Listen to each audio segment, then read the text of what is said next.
here with Eamon O'Leary and Duncan Wickle. Yes, indeed. And then maybe about just before lockdown, we had decided to start doing an album, and then lockdown happened, and so we had half an album done, and so we figured, well, we might as well just finish it. So we kind of did the rest remotely, and then started going on tour as soon as we could after that, you know. And the album will be out in a bit, to use John's words, but you can pick up a copy only if you head over to one of their shows, and that includes tonight here in Charlottesville. That's right. I think they're going to be in Rhode Island in a couple days. They're going to be in New York. So, in fact, they're going to be doing a big tour throughout New York and New England next week. But head over to johndoylemusic.com or mickmccauley.com. And we've got links up at WTJU.net on both of those, because you don't want to miss these two when they're out playing together. It doesn't happen often. It does not. Mm-hmm. Well, Mick, let's talk about the accordion. For those who don't know your background, when did you first pick up? Was that your first instrument, or? No, my first instrument, like so many other Irish kids, would be the tin whistle, as we call it, or the penny whistle, as you call it over here. And most people get started on that because I guess their parents want to see, are they serious about playing music before they shell out some money on a finer instrument. So I started on the tin whistle. I was pretty young. All my older siblings all played, so it was just part of family life by the time I arrived, and by the time I can remember, really. It was always weekends away at various festivals and sessions and concerts and stuff. So I think my father, he sort of encouraged all of us to pick a different instrument. I suppose he had the family band in mind or whatever. And I always say half jokingly that all the good instruments were gone by the time I chose mine. So I ended up with the button accordion.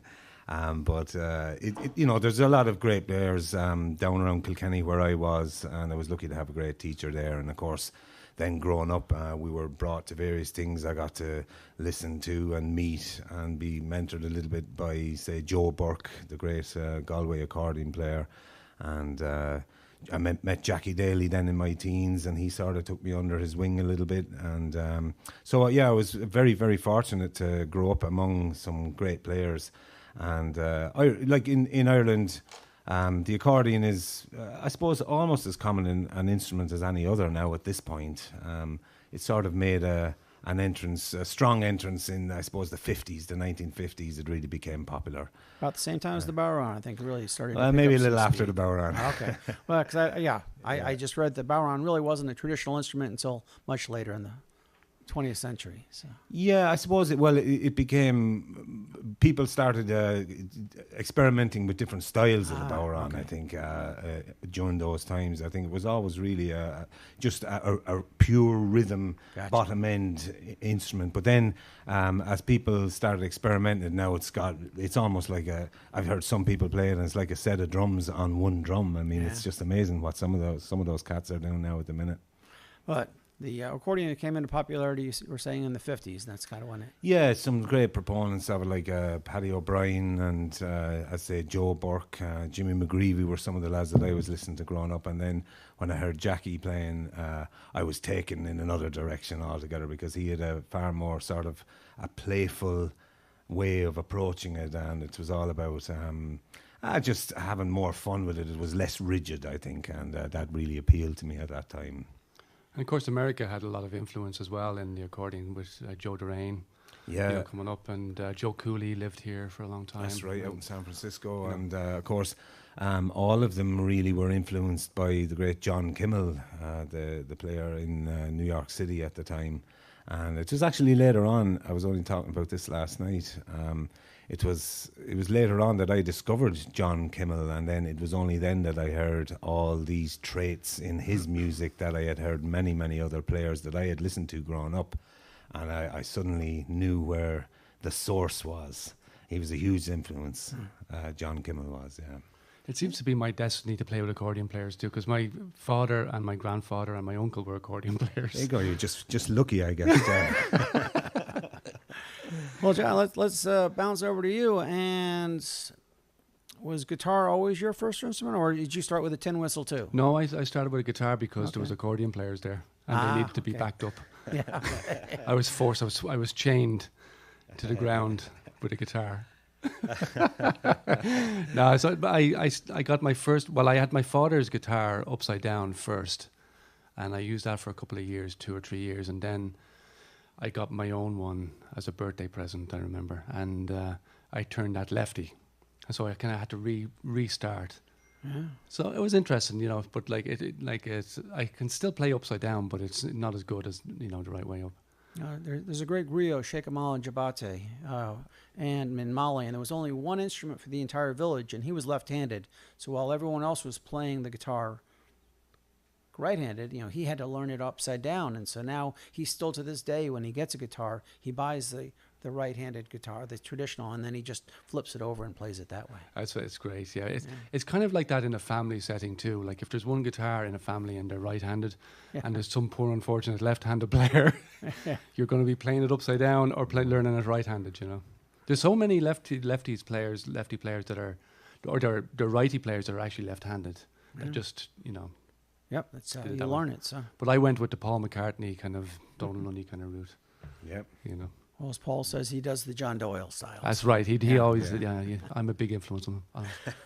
Well, those who are just checking us out, we've got John Doyle and Mick McAuley here on our stage ahead of their concert. And for those who may be watching this or listening at a different date, this is the 15th of June, and they're in Charlottesville for a concert at Potter's Craft, brought to you by our friends at Blue Ridge Irish Music School in partnership with WTJU. And that show starts at 7 o'clock, and there are still some seats available because they just opened it to outdoors. So head over to brimstunes.org or Potter's Craft Cider to catch them this very evening at 7.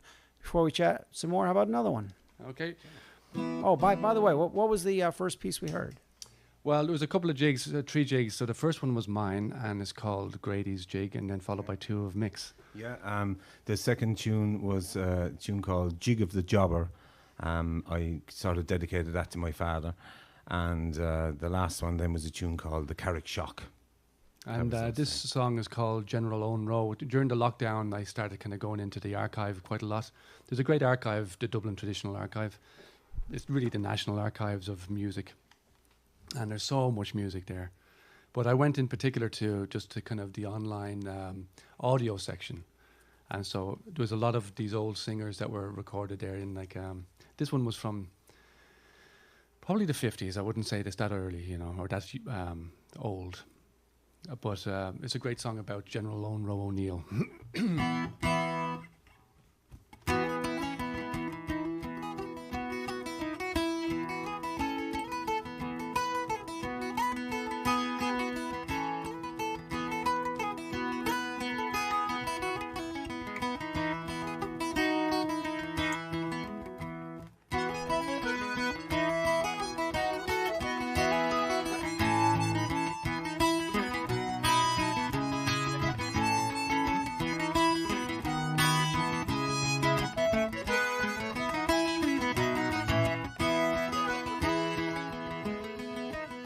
My name is McGuire, and my age is 19.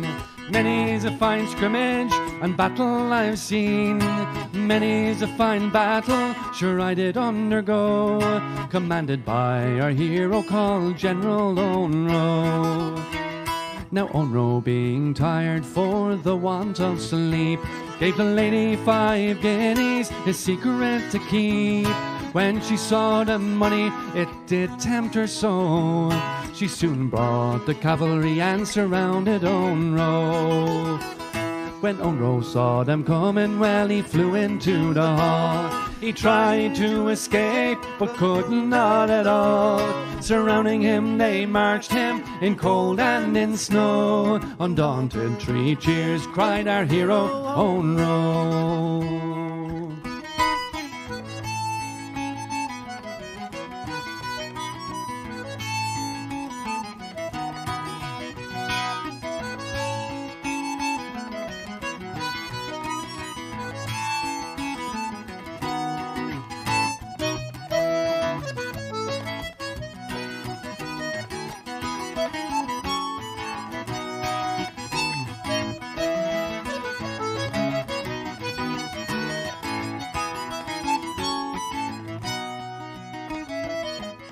Here's a health to my wife and my children 3. My lands and my living I leave all to thee. My bridle and saddle to my son I bestow. May he ride with the pride of his father Monroe. Then up rode his sister, she was all dressed in green. A sword by her side, it was pointed and keen. She gave 3 cheers, and away she did go. I'll have my revenge for my brother Monroe. Here's a hell to Tyrone, and long may she reign. Together we fought all in our domain. We fought them for hours, swept them to and fro. Commanded by our hero called General Monroe. Commanded by our hero called General Monroe.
Live here at the stage, John Doyle and Mick McAuley. And on this day, the 15th of July, you can catch them down at Potter's Craft Cider for a concert brought to you by our friends at Brims in partnership with WTJU. They're going to be at the Barnes Rose Hill on June 16th. And then house concert on Friday, but they're going to be at the Blackstone Rubber Theater up in Cumberland, Rhode Island on Saturday. And then starting next week, they're going to be doing a whole bunch of shows throughout New York and New England. So check out johndoylemusic.com or, of course, mickmccauley.com. And you can even order the album titled John Doyle and Mick McAuley, and it will come out at some point. And you can just keep checking out their websites, or better yet, head over to their show, wherever it might be, including tonight here at Potter's Craft Cider. John, this is the question I'm always curious about when it comes to guitar and bouzouki players. How many of each do you have? I have a fair few guitars at this stage now, but I have a lot of a man called Kevin Metermans, who's a great maker up in North Dakota, who just happens to be a reconstructive surgeon by day, you know, for his part-time job. And I have a few files, a few other ones. They all tend to be the same because it's kind of like you're always trying to find just the right sound, you know. But each song has a different thing, and you know, with guitar players, there's always something else that you need to get, you know. Yeah. And then for the bouzouki, I have like 2 or 3. I don't have as many as those. Not bad. Mandola, 12 strings. Yeah.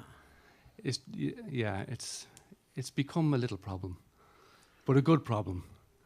Well, and for Mick, you know, I know my friends down in Acadiana, you know, they have all their different accordions with the different keys. How many do you tour with? Let's start with that. I actually only have 2 accordions, and I tour with them both. They're here, yeah.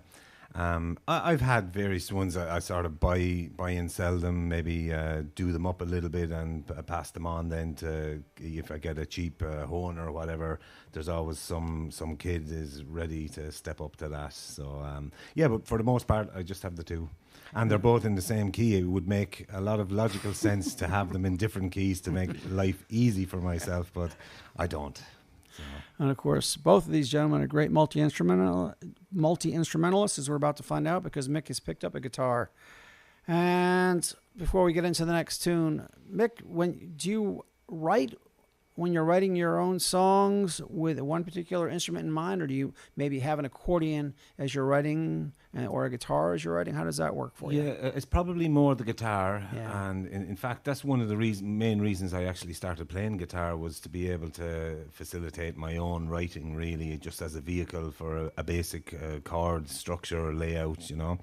But it depends. Sometimes I'd write just the melody of the song, because obviously the melody is so strong in folk music, is that sometimes I just find the melody comes to me, and then afterwards you go back and decide what colours you want to put on it, chordally speaking.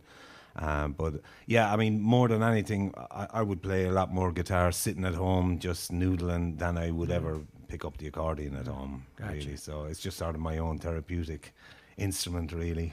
You know? Neighbors probably don't complain either as much when you're playing guitar. I mean, you're a great accordion player, don't get me wrong, but the accordion, I might bleed through to your neighbors if you're in an apartment. Yeah, well, my closest neighbour is about half a mile away where I live, so it's not a problem. What a I can life. turn What a those life. amps up as loud and as late as I like. Perfect. That's a great thing about rural living. Yeah. And John, are you do you mostly write on the guitar, or do you pick out the bouzouki or the mandola when you're writing? It just depends. Okay. You know, it depends on the mood.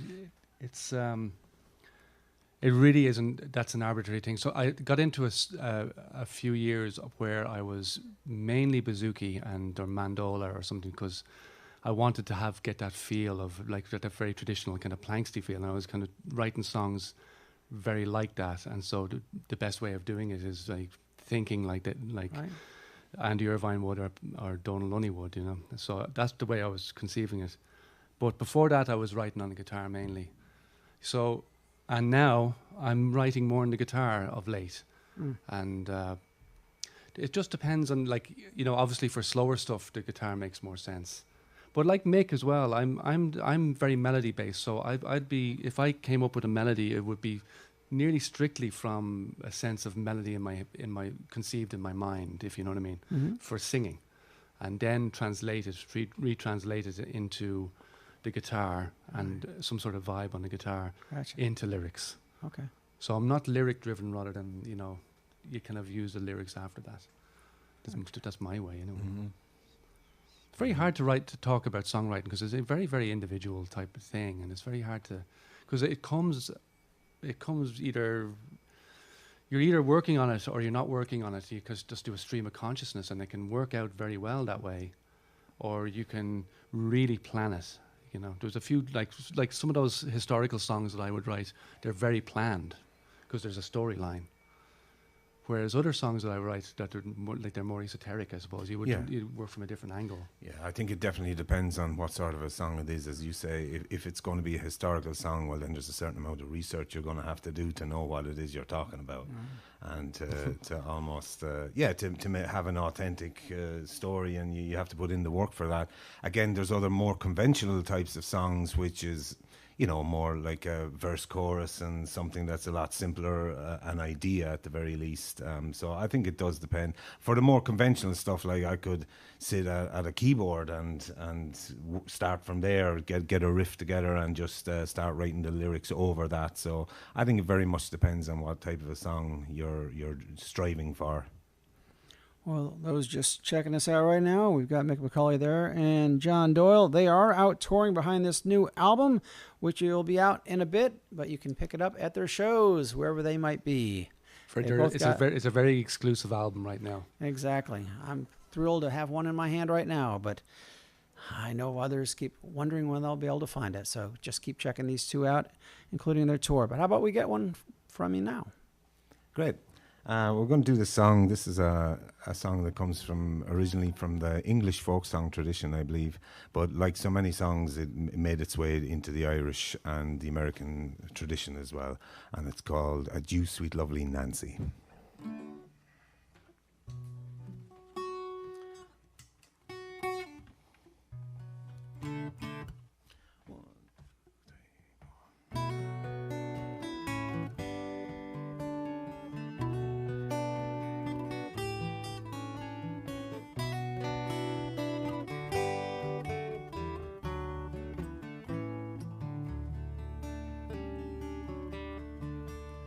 Jew, sweet lovely Nancy, 1,000 times a Jew. Going around the ocean, love, to seek for something new. Come change your ring with me, dear girl. Come change your ring with me. It might be a token of our true love when I am far at sea. Far upon the ocean, love, who knows not where I am. Kind letters I will write to you from every foreign land. Oh, the secrets of your heart, dear girl, are the best of my goodwill. Oh, let my body be where it might, my heart is with you still. There's a storm out on the ocean, love, see how it comes around. While we poor souls on the ocean are fighting against the crown. There's nothing to protect us, love, or keep us from the cold. Ocean wide we must fight like jolly seamen bold.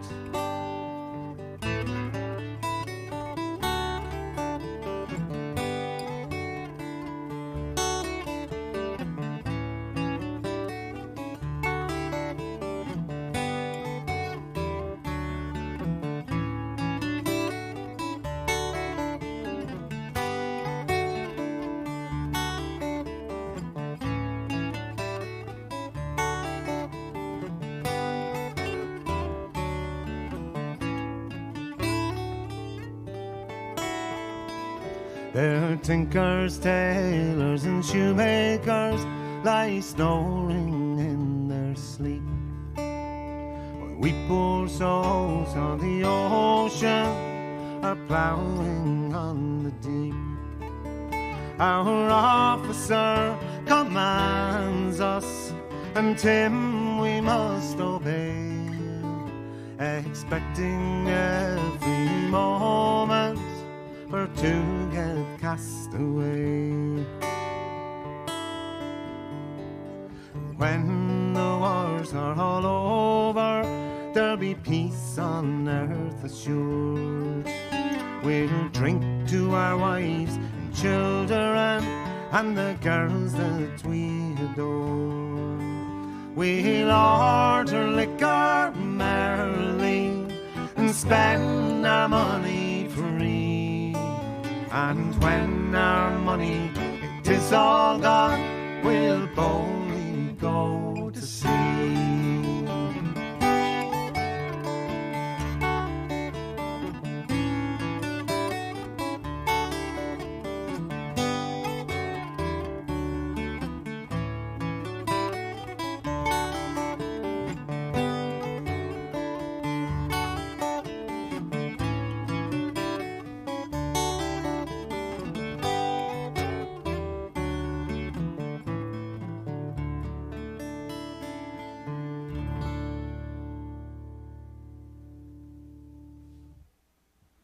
The sounds there of Mick McAuley and John Doyle. And they are here in Charlottesville on this very day to perform down at Potter's Craft Cider for a concert brought to you by Brims. That's the Blue Ridge Irish Music School in partnership with WTJU. That show's going to start at 7 o'clock, and they're right in the midst of a big tour. In fact, y'all were over in, I think, Germany just a week or so back, maybe 2 weeks back. That's right. Yeah, we did about 3 weeks over there. Yeah. We've done it. We did it before, like about 2 years before that, or a year and a half. Yeah, something like that. exactly. And like just before COVID. Yeah, well, actually, that tour that we did, a lot of it we were supposed to do in 2020, I think it was, and so it got postponed to 21 and 22, like so many other things. So it was great to get back there. I mean, Germany is actually a great place to tour because in the late 50s and 60s, there was a huge wave of popularity for Irish music over there in Germany. A lot down to the likes of the Dubliners who, the great Dublin ballad group, who did a lot of touring over there. And then I suppose Mike O'Russell was brought over there from County Clare, and he almost became sort of somewhat of a star over there in Germany in the folk scene. So it really introduced Irish music to a lot of people over in Germany. And a lot of German people then started actually moving to Ireland and buying places in Ireland on the back of all that. So there's a great connection between the two countries there, and it's still a great place to go, and they really appreciate the music over there. They're well into it.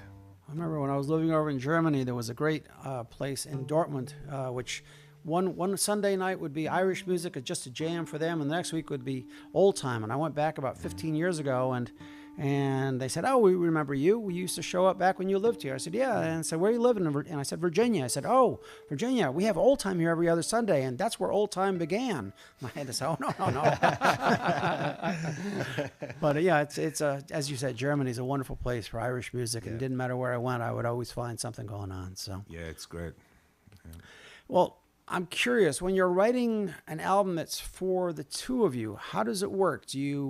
When you're writing the lyrics, do you say, hey, let's say Mick's written something, John, this is what I'm thinking about for the guitar or for the bouzouki, or do you send it to him and say, what would you add to this? Yeah, I think we're playing long enough together now that we're both able to give each other sort of almost free rein. I mean, there's a certain trust.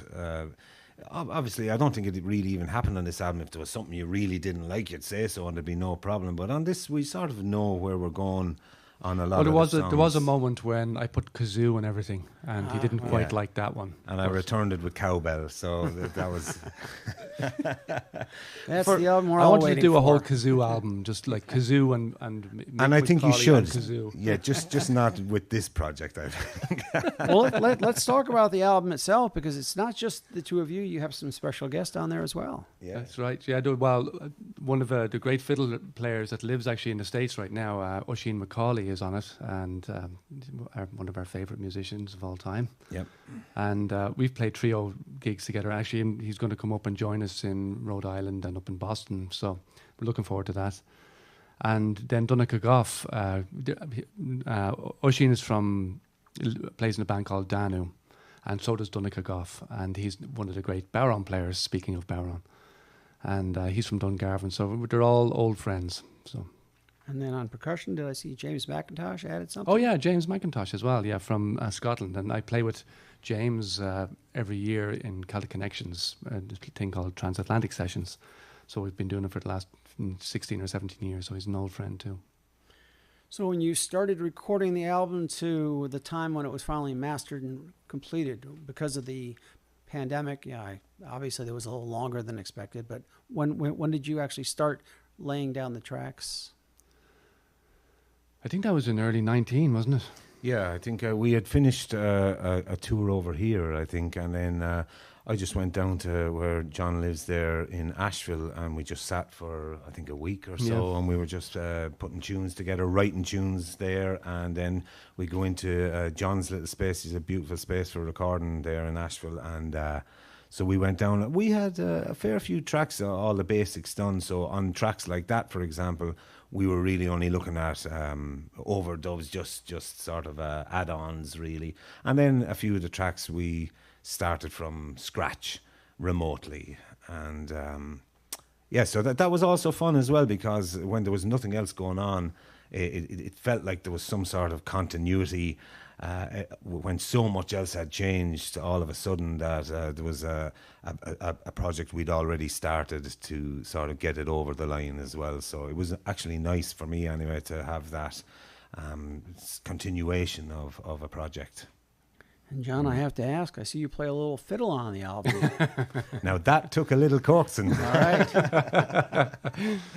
Well, I've been playing for a long time, but I don't get to bring it on tour with me, so I never get any better, because I'm on tour all the time. So, and I'm a left-handed fiddle player as well for my sins. So, and actually my fiddle is in Ireland, so that doesn't really help too much either. So I love playing, And obviously, there actually in that particular track, there's a lot of old timey influences in that, because I tuned it to Dead Man's tuning, and kind of played on like that, So, but I love playing the fiddle. It's great fun. And Mick, do you bring the harmonica out much, or? I think there's probably one in the suitcase there. All right. Yeah. But I don't really play it that much. That's another thing just that I just fool about with at home, and I just enjoy it for my own amusement. And most times I don't subject other people to it. Well, you can catch these two, be subjected in a great way at Potter's Craft Cider this evening at 7. And then, as I said, they're going to be in Berryville tomorrow at Barnes of Rose Hill. That's the 16th of June. Then they're going to be doing Blackstone River Theater in Cumberland, Rhode Island on Saturday, and then they're going to be doing a whole long tour up north around New England and New York. So do check out their websites, and we've got links there at WTJU.net. But Mick has picked up the accordion again, and John has got his trusty instrument. So how about you give us another one? Yeah, we'll do a couple of tunes here. The first one is a waltz of mine called Imogenes, and then into a couple of tunes of Mick's. Yeah, a couple of reels I wrote.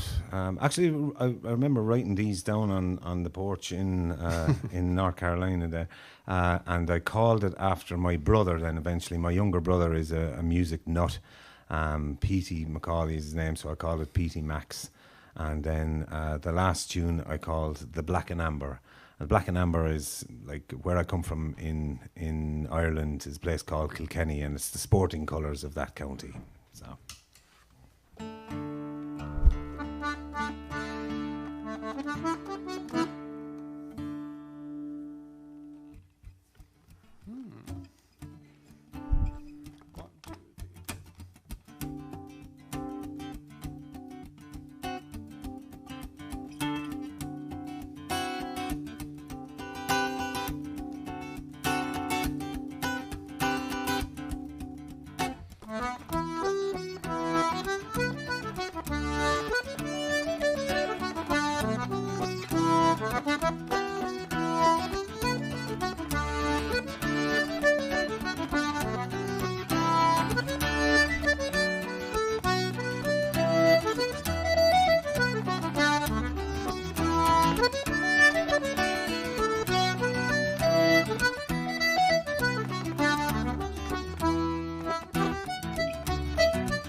Sounds there of John Doyle and Mick McAuley live here at the stage at WTJU in town on this 15th day of June for a concert down at Potter's Craft Cider, brought to you by our friends at Blue Ridge Irish Music School in partnership with WTJU. And they've moved it outdoors, so there are still some seats now available. So don't miss this opportunity. They don't happen very often, especially after a long drought of live music. You want to get out and enjoy music like this whenever possible.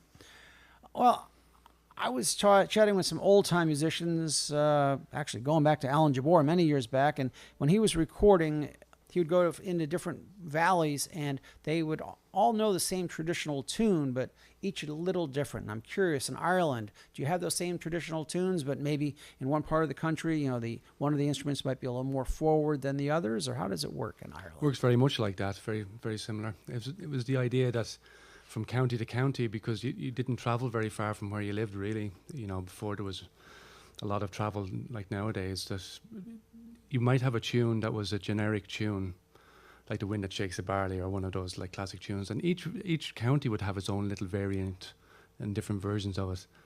And I remember talking to Liz Carroll about it, and she kind of would say that, everyone, in each county or in each area, they would kind of really look towards the best player of that area for their versions of things. And so their versions and their style comes from one of the great players, like up in Donegal would be Johnny Doherty.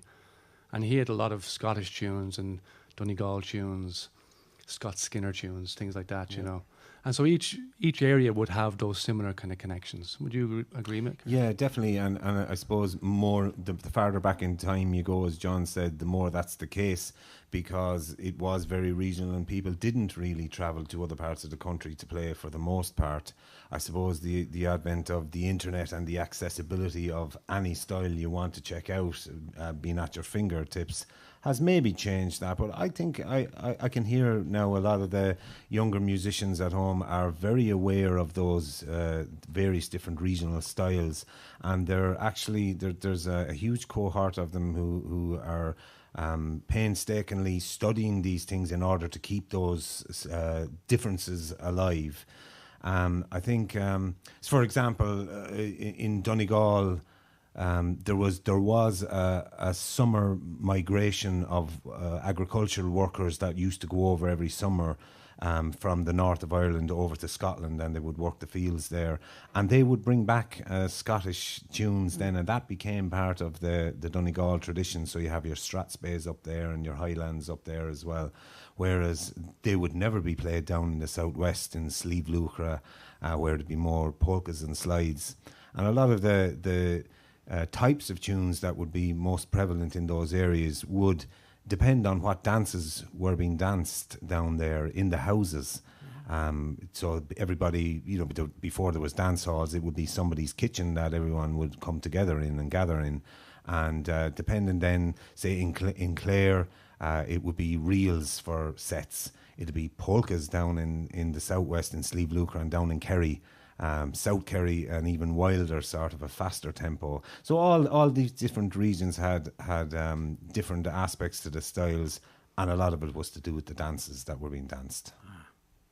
Well, we talked about getting back to the old country, and we had the boys Lunacy in a couple months back, and Kevin and Killian both said they both had to sneak over for funerals, but otherwise they were locked out of Ireland. Were you able to get back at all before the last few months, or?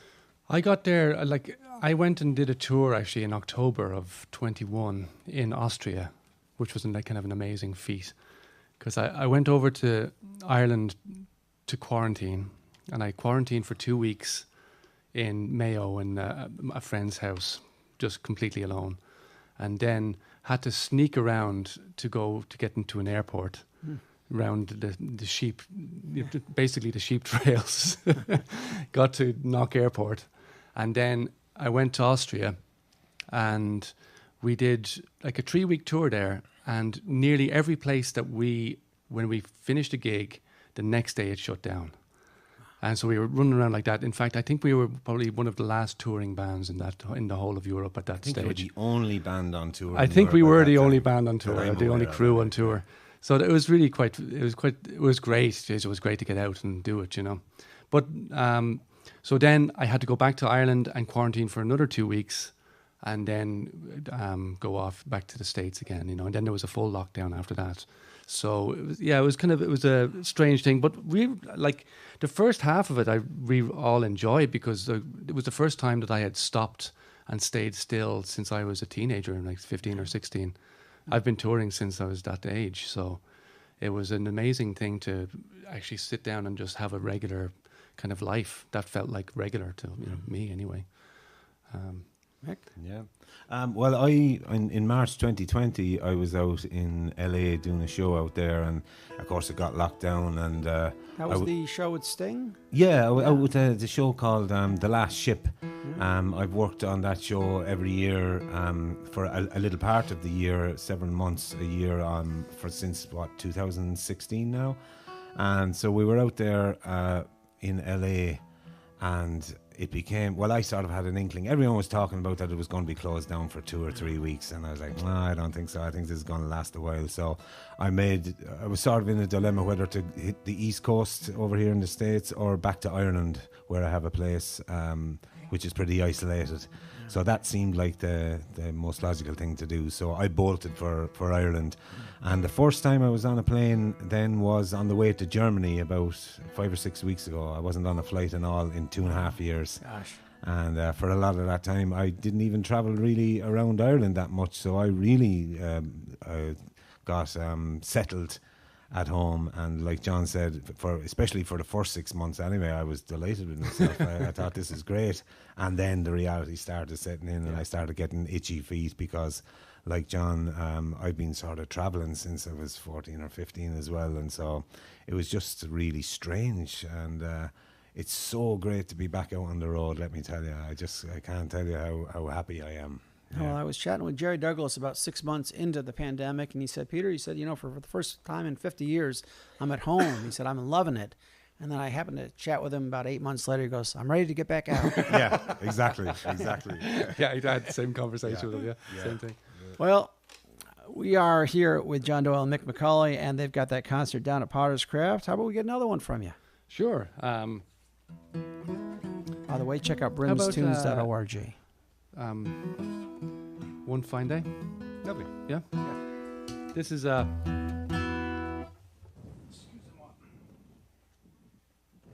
This is a song I wrote maybe about 5 years ago. It's about, well, I was listening to a BBC program about when the worst of the refugee crisis, it mightn't be the worst, it's still going on, but when the media were picking up the refugee crisis and of the travellers coming from Syria to Lesbos, and basically the containment cells that they were in Lesbos. And there was an interview with a guy from Syria, and he told his story in about 5 minutes of what happened to him. And it was incredibly harrowing and horrible. And I got influenced by it enough to write a song about it. Mainly because of the story itself, but also because it reminded me of many stories of Irish people traveling to America 100 years before that, and so the hardships that they endured as well. So it keeps on going, and these stories keep on being retold, and these lives are, shattered lives because of all of troubles, war, famine, disease, etc. So this is one of these songs. So it's called One Fine Day.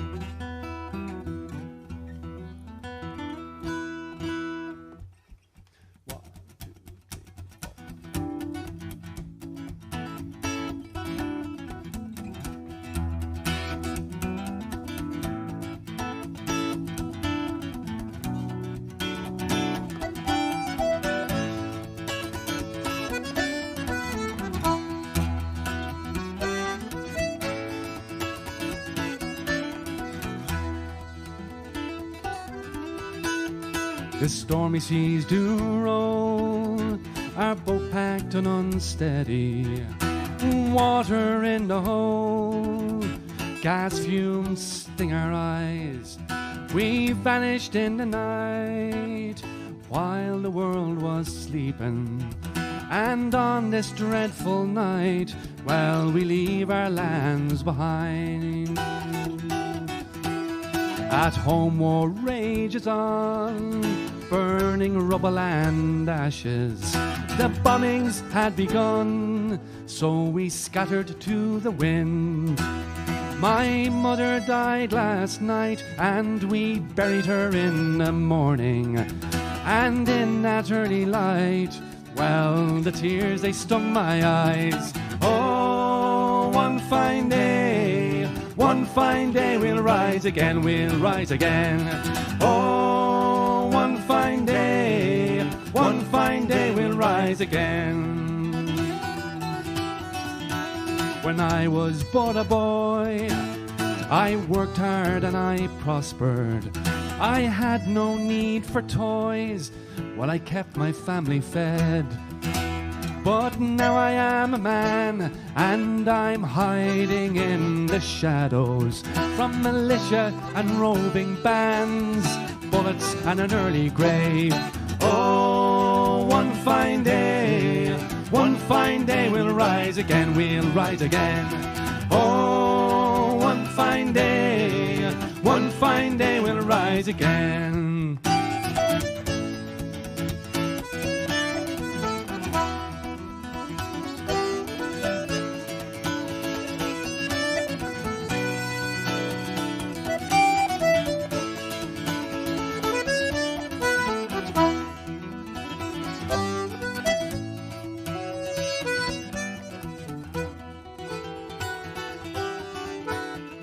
Searchlights scan the seas as the waves crash o'er us.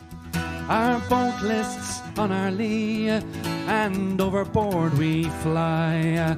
The lucky ones reach land, oh, but others sink down before me. And I try to lend a hand, and then I scramble to the shore. Oh, one fine day we'll rise again, we'll rise again. Oh, one fine day we'll rise again.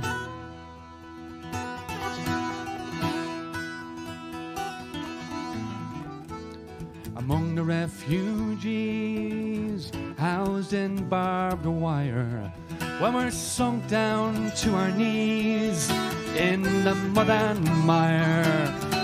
Oh, one fine day we'll rise again, we'll rise again. Oh, one fine day we'll rise again. Oh, one fine day we'll rise again, we'll rise again. Oh, one fine day we'll rise again. One fine day, live here at the stage. We've got the sounds of John Doyle and Mick McAuley in town for a concert at Potter's Crowd, brought to you by Brims, our friends at Blue Ridge Irish Music School, and that's in partnership with WTJU.net. They are in the midst of this tour right now. They're going to be in Berryville tomorrow and up in New England, New York. How long is this tour going to continue, you two? Are you... I know at least through the month, and then are you going to go your separate ways, or will you be touring together a little bit more throughout the summer? Well, I think that will be probably about 10 weeks straight we'll have spent with each other, so we probably won't see each other for a while after. Okay. Fair enough. That's how we stay friends. No, I think we're going to get together. There's a few things during the summer, all right, and then in August, then we're going to see each other out in Butte, Montana, out there for the Re-Raw Festival in mid-August. We're doing a couple of things at the end of July upstate New York, so we will be seeing each other and playing a little bit, and hopefully then we'll be putting together maybe another run in the fall. That's great. All going well, yeah. And maybe in a little bit that album will finally be out for everyone. Yes, it will be. I think, right. at some point later in the summer, I think it'll be available on all the usual places. Yeah. And this is my way of encouraging you to get out when you can, to get that album in person at one of their shows, and keep checking out JohnDoyleMusic.com and MickMcAuley.com. Maybe we can get one more from you before you head out the door for sound check? Absolutely. Are we going to be playing outdoors, you were saying? Yes, you will. Fantastic. Hopefully it's not a gully washer of a day, and it'll be a beautiful one. So we're looking forward to it. Yeah. Can't wait. It's always great to play in Charlottesville and. Well, Laurie you've got is a long great, history here. I know, going back to the early '90s. So. Absolutely, nearly every year, barring the virus years, every year since '91. So, 31 years. Oh my God! Yeah, not too shabby. So, how are we going to close things out for this visit? Well, we do a couple of jigs into a couple of reels. Why not? Yep. Yeah. Yeah. Okay. Sounds good. Well, thanks a million, Peter, and we really appreciate it. Yeah, really great to be here. Thanks. Yeah. And thanks to our audience. The audience, yeah.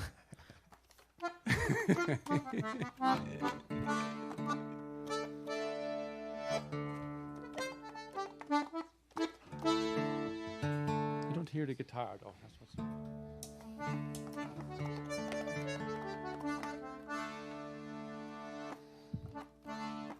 So these are a couple of jigs here. The second one of which is a tune written by the great fiddler from County Tipperary in Ireland, a man called Sean Ryan. And going to do a couple of reels then after that, and the last one is a tune called Toss the Feathers. So, thanks very much. Thanks. Hopefully we'll see you all later on tonight. Okay. Here we go.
Live here at the stage, the sounds of Mick McAuley there and John Doyle performing for us. Do catch them this evening here in Charlottesville. That's the 15th of June at Potter's Craft Cider. And follow them along wherever they might be and pick up a copy of their new album, John Doyle and Mick McAuley. Out any day, and the only way you can get it right now, though, is at the show or check out their websites. Gentlemen, one more time, thank you so much for stopping by WTJU. We're very welcome. Thank you very much. Thanks a million. Great to be here. And I just want to thank Lewis, Kalen, Julian, Paige, MG, and team for their wonderful audio and video work. And we're going to send things back up now to Emily in the Air Studio.